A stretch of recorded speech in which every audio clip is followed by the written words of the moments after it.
오늘은 도망가자라는 제목으로 함께 말씀을 나누려고 합니다. 성경을 보면 참 대단한 사람들이 많이 나오죠. 여러분들이 성경을 보면서 참 이 사람 대단하다, 나는 이렇게 못 살겠다 싶으신 분들 혹 누군가가 생각이 나시나요? 저는 여러 명의 사람들이 있지만 나는 저렇게는 못한다 싶은 사람 중에 한 명이 저는 사도행전 7장에 나오는 스데반 집사님이라고 생각을 합니다. 스데반은 유대인들에게 복음을 전했는데 예수님이 하나님의 아들이라는 소리를 들은 유대인들은 스데반에게 돌을 던집니다. 화가 많이 나요. 그리고 그 스데반은 화가 많이 난 사람들이 던진 돌에 맞아서 생명을 잃습니다.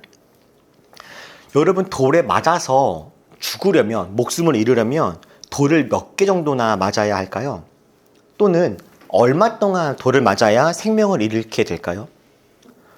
크고 무거운 돌을 머리에 강하고 정확하게 맞을 수만 있다면 금방 죽을 수도 있겠지만 흥분한 군중들이 돌을 마구 집어 던졌을 터이니 그들이 던진 돌을 맞아서 목숨을 잃기까지가 되려면 아마 상당히 많은 상당히 많은 시간이 흘러야 했을 겁니다.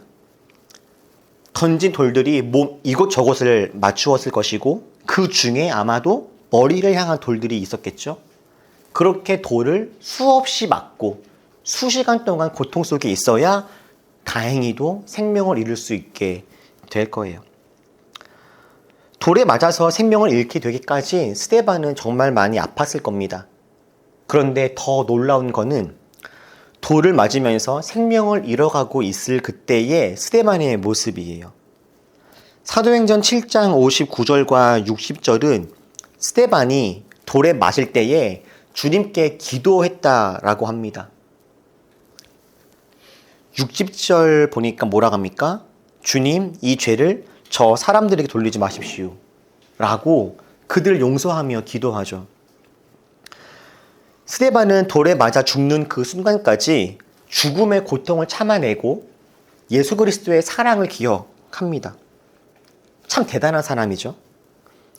창세기에 나오는 요셉도 형들에게 배신당하고 감옥에 들어가고 누명을 쓰는 그런 참담한 상황에서도 끝까지 믿음과 소망을 잃지 않고 여러 가지 어려움들을 참고 견딥니다. 그렇게 끝까지 참고 견디다가 인내하다가 오래 참다가 결국에 총리의 자리에 올라가고 온 세상을 기근으로부터 구원하게 되죠. 성경은 종종 저희들에게 스데반을, 요셉을, 또 다른 많은 사람들을 이야기하면서 힘들고 어려운 일이 있어도 인내하고 오래 참고 견디라고 이야기해 줍니다. 지난주에 저희가 함께 말씀을 나누었던 것처럼 삶이란 살라는 명령이니 힘이 들고 어려워도 그래도 끝까지 살아라 이렇게 이야기를 하시죠. 그리고 우리에게 끝까지 희망을 붙들고 살자라고 그렇게 말씀하십니다.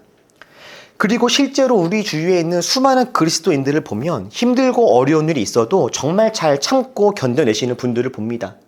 성령의 9가지 열매 중에는 인내라고 하는 열매가 이미 있을 만큼 주님을 잘 믿고 따르며 성령 안에 살아가는 사람들은 힘이 들고 어려운 상황들 앞에서 오래 참는 삶을 살아내요.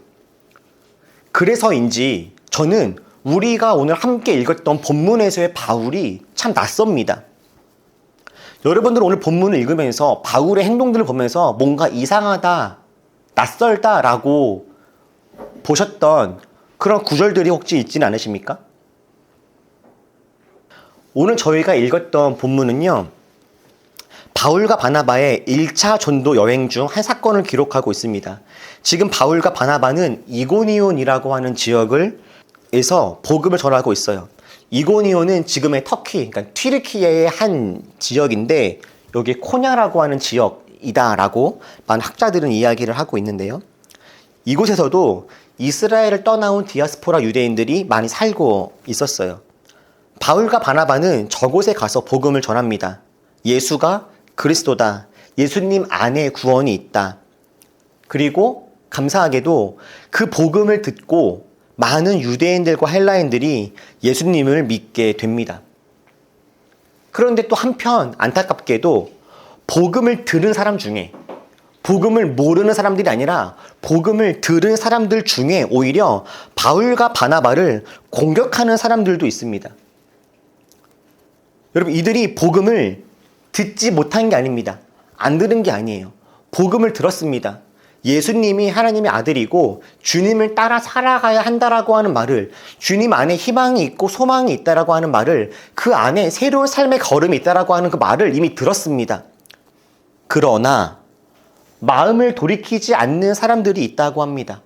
아무리 복음을 들어도, 어떻게 살아가야 되는지에 대한 이야기를 들어도 고집스럽게 꼼짝하지 않고 그 자리에 서 있는 사람들, 이거를 고린도 전서에서는 어떤 사람들이라고 표현했습니까, 여러분? 아무리 소를 끌어도 꼼짝하지 않고 제자리에 가만히 있는 사람들, 미련한 자들이라고 한다고 했죠. 미련한 사람들. 그런 사람들입니다. 복음을 들어도 마음을 돌이키지 않아요. 마음을 돌이키지 않는 것뿐만 아니라 이들은요, 그 복음을 전한 바울을 공격합니다. 공격할 뿐만 아니라 바울과 바나바를 어떻게 하든지 힘들고 아프게 하려고 계획하죠. 그렇게 바울과 바나바를 힘들게 하고 아프게 하려고 했던 이 미련한 사람들, 복음을 들어도 마음을 바꾸지 않고 오히려 강박해서 바울과 바나바를 공격했던 그 사람들, 바울과 바나바를 죽이려고까지 하는 사람들, 그래서 바울과 바나바에게 돌을 던져서라도 나도 저 사람들을 돌에 맞아 죽게 하겠다라고 지금 화가 잔뜩 나 있는 그 사람들 앞에 바울과 바나바가 이렇게 행동하죠. 그들이 알고, 바울과 바나바가 그들이 돌을 던질 것을 알고 어떻게 했다라고 하죠? 도망쳤답니다. 여기에서 그들은 바울과 바나바가 맞습니다. 제가 혹시 6절에 그들이 바울과 바나바가 아닌 것은 아닐까라고 싶어서 이것저것 찾아봤는데 너무나 분명하게 그들은 바울과 바나바가 맞습니다. 그런데 하나님의 위대한 사도이자 선지자였던 바울과 그 바나바는 도망을 칩니다. 여러분, 바울이 누굽니까? 바울은 자기의 온 삶을 바쳐서 복음을 전한 사람입니다. 심지어 바울은 자기 입으로 이미 이렇게 말했습니다. 내가 달려갈 길과 주 예수께 받은 사명, 곧 하나님의 은혜의 복음을 증언하는 일을 마치려 하면은 뭐래요? 나의 생명조차 조금도 귀한 것으로 여기지 않는다. 바울은요, 이미 자기 입으로 나는 복음을 전하다가 죽는 거 내 생명이 아깝지 않아 라고 이미 고백을 하는 사람입니다. 뿐만 아니라 바울은 이렇게 고백하기도 하죠. 우리 빌립보서 말씀 다 같이 함께 읽어볼까요? 시작. 나의 간절한 기대와 소망을 따라 아무 일에도 부끄럽지 아니하고 지금도 전과 같이 온전히 담대하여 살든지 죽든지 내 몸에서 그리스도가 존귀하게 되려 하는 이는 내게 사는 것이 그리스도니 죽는 것도 유익함이라. 바울은요, 죽는 것도 유익하답니다. 이런 이야기를 한두 군데만 써놓은 게 아닙니다. 편지를 쓸 때마다 바울은 이런 이야기를 곳곳에 써놨습니다. 나는 나의 생명을 아까워하지 않는다. 복음을 전하는 일에 나는 나의 삶을 다 바치겠다. 심지어 어떤 데에서는 바울은 나는 차라리 사는 것보다 죽는 게 더 낫다. 빨리 죽어서 주님께 간다면 나에게 그것이 더 큰 은혜다. 이런 말까지 하는 사람이 바울이었습니다. 그런데 바울이 지금 자신을 향해서 돌을 던지려고 하는 사람들을 보자 도망칩니다. 여러분, 어떻게 사람이 이렇게 말과 삶이 이렇게 다를 수가 있습니까? 근데 문득 바울의 이 모습을 보니 떠오르는 장면이 한 가지가 있기는 합니다. 아까 우리가 읽어봤던 사도행전 7장에 스데반이 돌 맞아 죽을 때 있잖아요. 그때 바울은요, 사실 그 자리에 있었던 사람입니다. 자, 사도행전 7장에 사람들이 스데반을 돌로 칠 때 돌로 친 사람들이 자기의 옷을 벗어서 사울, 지금 우리가 바울이라고 부르는 사울 발 앞에 두었습니다. 다시 말하면 사울은요, 스데반이 돌을 맞아 죽는 그 현장에 이미 있었던 사람이에요. 누군가가 복음을 전하다가 돌에 맞으면 저렇게 되는구나라고 하는 것을 직접 눈으로 목격한 사람이죠. 혹시 바울이 자기에게 돌 던지려고 하는 이고니온 사람들을 봤을 때 이때 이 장면이 생각난 것은 아닐까 싶기도 하죠. 혹시 이때의 트라우마가 바울로 하여금 도망가게 한 것은 아니었을까라고요. 그런데 오늘 우리가 읽었던 사도행전 14장 1절부터 6절까지 그 다음에 이어지는 7절을 보면 바울과 바나바가 도망을 왜 쳤는지 그 이유가 나옵니다. 같이 함께 읽어볼까요? 시작! 그들은 거기에서도 줄곧 복음을 전하였다. 바울과 바나바는 도망칩니다. 거기에서 살기 위해서. 다른 이유가 아닙니다. 목숨을 부지하기 위해서. 이고니온 사람들을 더 사랑해서가 아니라 정말 순전히 도망친 이유는 자기 삶을 더 살기 위해서, 삶을 지키기 위해서 도망치는데, 도망친 다음에 그들이 뭐 했습니까? 도망친 거기에서도, 도망친 다음에도, 도망친 그 자리에서도 줄곧 복음을 전했답니다. 바울과 바나바가 도망을 친 이유는 무엇입니까? 그래야 하나님의 사명을 더 잘 감당할 수 있게 되기 때문입니다. 도망을 쳐야 하나님의 자녀답게 살 수 있기 때문입니다. 도망치지 않고 그냥 그 자리에 가만히 머물러 있다가는 더 이상 하나님을 누릴 수도 전할 수도 없게 되기 때문입니다.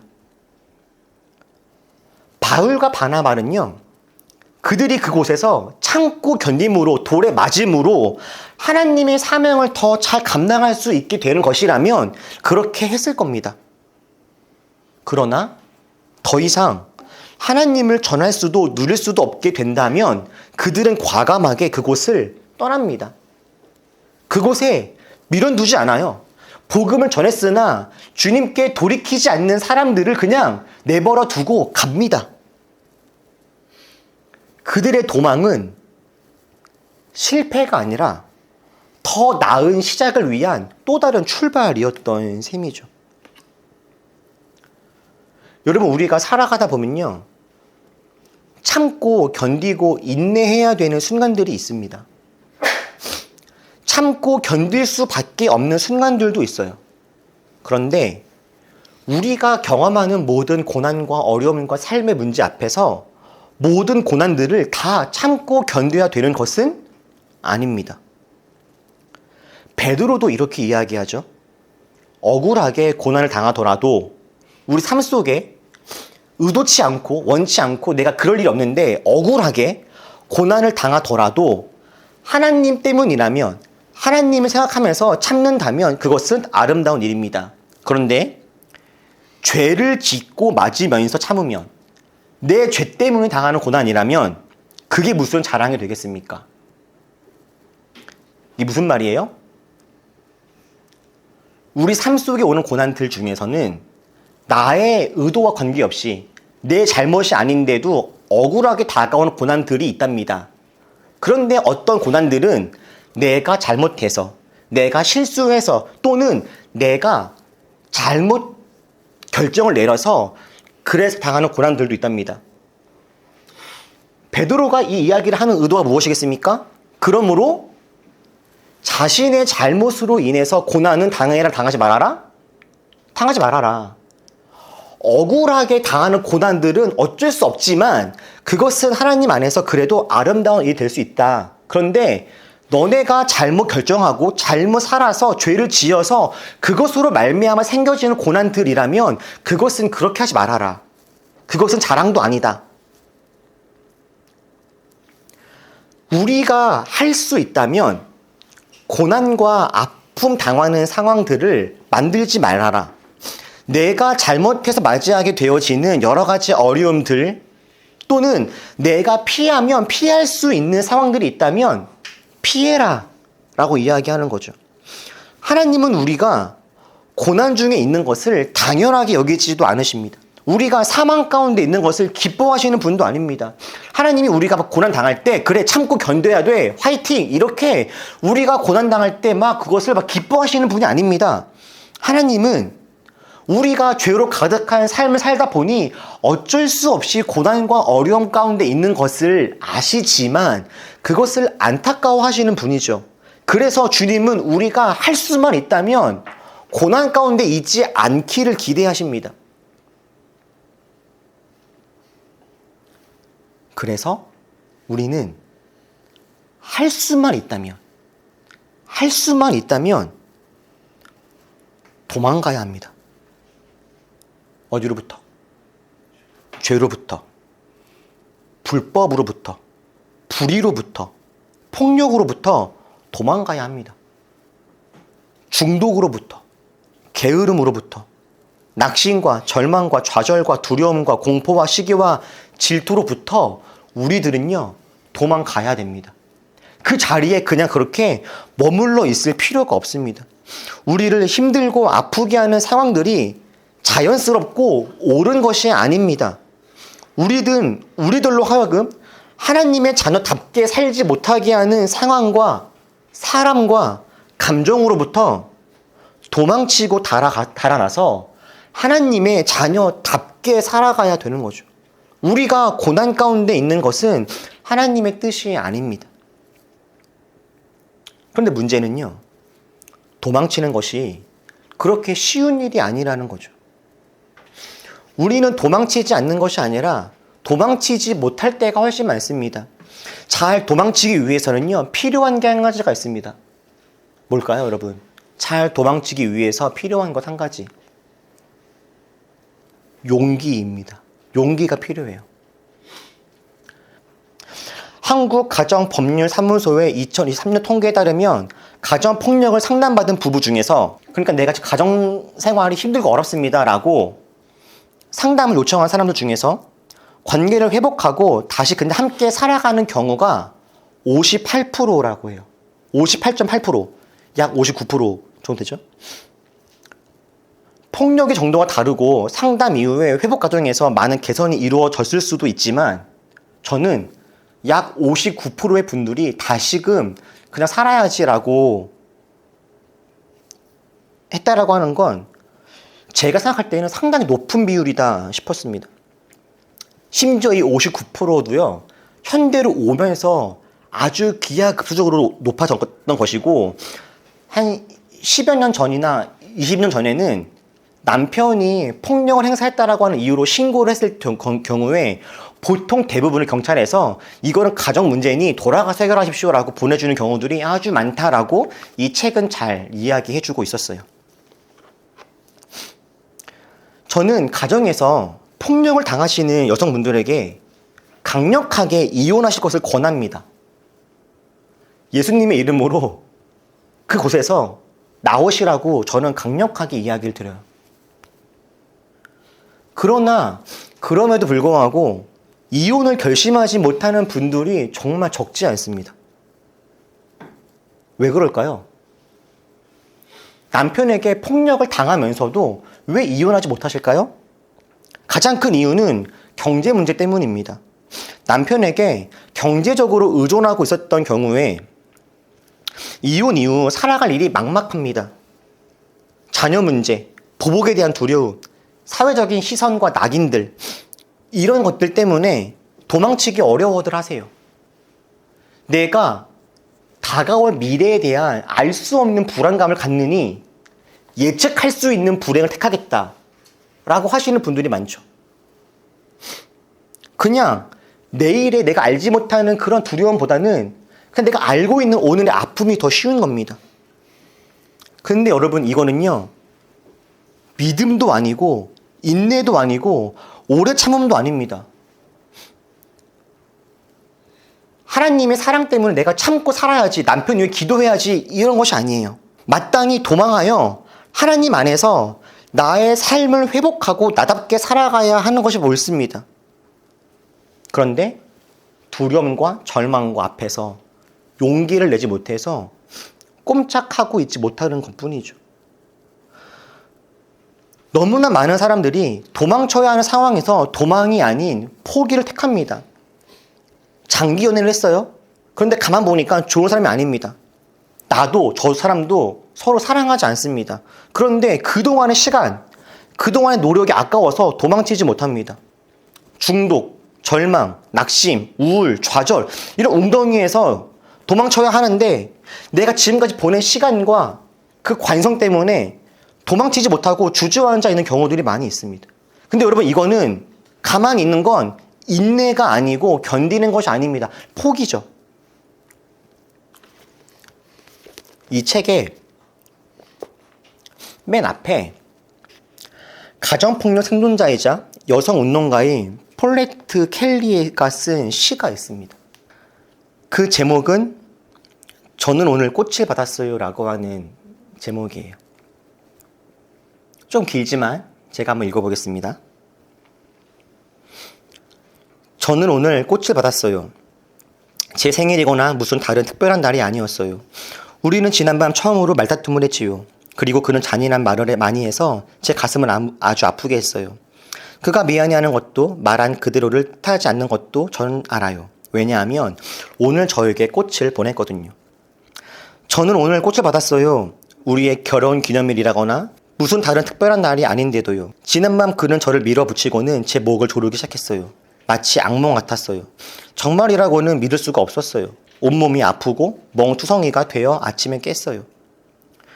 그가 틀림없이 미안해할 거예요. 왜냐하면 오늘 저에게 꽃을 보냈거든요.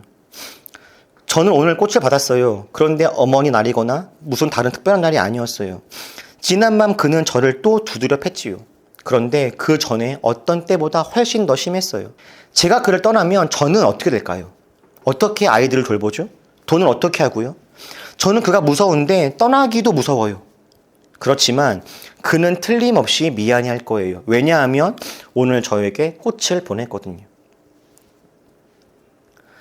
저는 오늘 꽃을 받았어요. 오늘은 아주 특별한 날이었어요. 바로 제 장례식 날이었거든요. 지난밤 그는 드디어 저를 죽였어요. 저를 때려서 죽음에 이르게 했지요. 제가 좀 더 용기를 갖고 힘을 내서 그를 떠났다면 저는 아마 오늘 꽃을 받지는 않았을 거예요.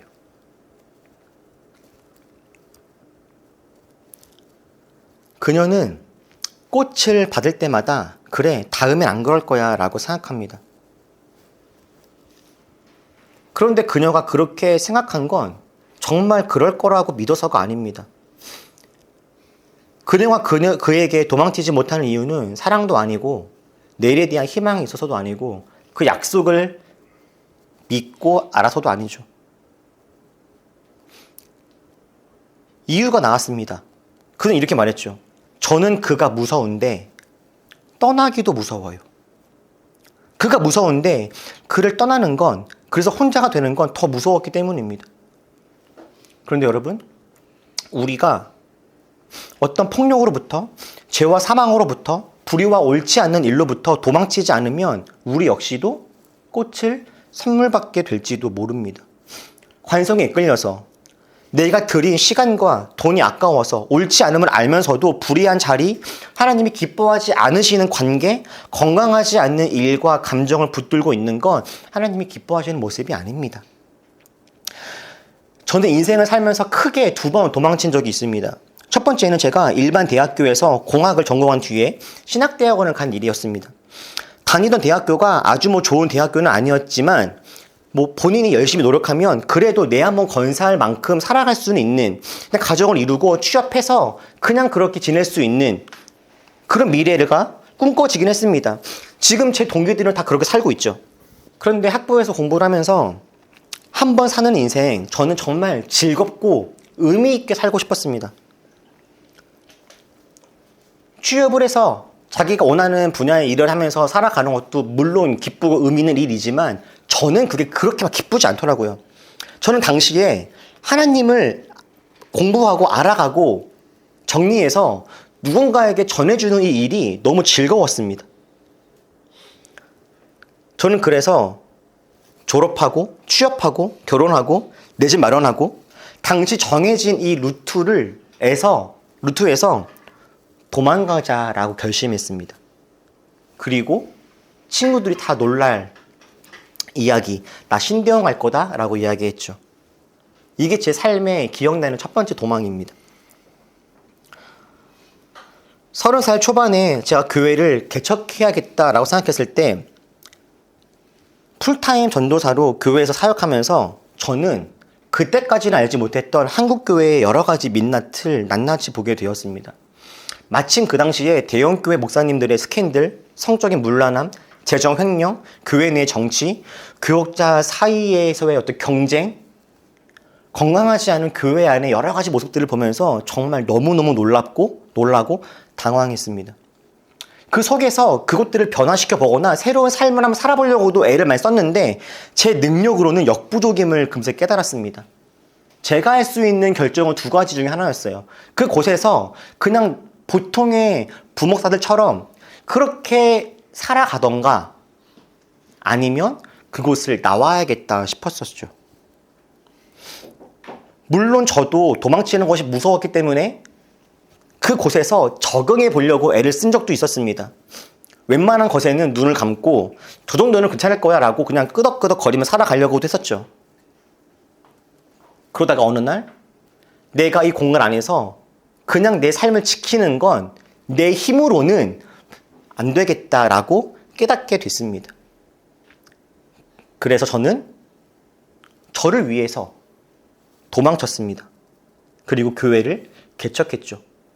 그러면서 나 같은 사람이 또 있을 수도 있겠다 싶어서 그 사람들을 모아보기로 했습니다. 그렇게 올리브교회가 생겼죠.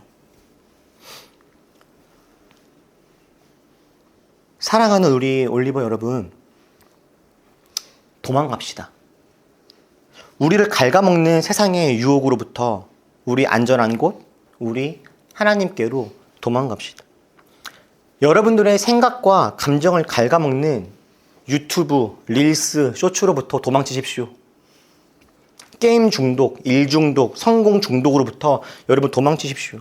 돈에 대한 집착과 두려움으로부터 여러분들 도망가십시오. 여러분들을 힘들게 하고 아프게 하는 사람들로부터 도망가십시오. 포기하고 주저앉아 있으면서 인내하고 있다라고 오해하지 말고 용기를 냅시다. 여러분, 도망은 포기가 아닙니다. 바울과 바나바가 이고니온에서 도망쳐서 새로운 장소에서 복음을 전했던 것처럼 도망은 끝이 아니라 새로운 시작입니다. 사랑하는 우리 올리버 여러분, 여러분들이 도망쳐야 할 이고니온은 어디입니까? 가장 안전한 곳, 주님께로 도망쳐 오십시오. 기도하겠습니다.